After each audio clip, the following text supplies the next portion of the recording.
Hello প্রিয় শিক্ষার্থীরা, তোমরা জানতে চাও বাংলাদেশের নদ নদী নিয়ে। আজকের ক্লাসে কিন্তু আমরা নদ নদী নিয়ে আলোচনা করেছি। অর্থাৎ দেখো, এখানে তিস্তা নদী বাংলাদেশের নীলফামারী জেলা দিয়ে প্রবেশ করেছে, ব্রহ্মপুত্র নদী বাংলাদেশের কুড়িগ্রাম জেলা দিয়ে প্রবেশ করেছে, দুইটা মিলিত হয়েছে চিলমারিতে। তারপর মিলিত হওয়ার পরে দেওয়ানগঞ্জে এসে কিন্তু নতুন ধারা ভূমিকম্পের পরে সৃষ্টি হলো যমুনা। এদিক দিয়ে পদ্মা বাংলাদেশের রাজশাহী জেলা দিয়ে প্রবেশ করেছে এবং পদ্মা যমুনা মিলিত হচ্ছে গোয়ালন্দ ঘাটে।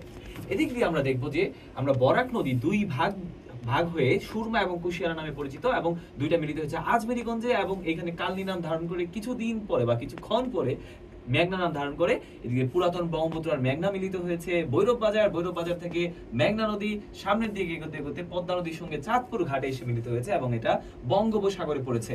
এবং এখানে আমরা দেখছি কর্ণফুলী নদী এবং মাতামুহুরী, সাঙ্গু, নাফ নদী মিলিত হয়েছে। তো আমরা বুঝতেই পারছি এইভাবে নদ নদীর বিশাল যে সমারোহ কিন্তু আমরা এক ক্লাসে কভার করেছি। আমাদের রেকর্ডেড ক্লাসগুলোতে তোমাদেরকে একদম প্রো লেভেলের জিনিস দিচ্ছি। সবার জন্য অনেক অনেক শুভকামনা রইল।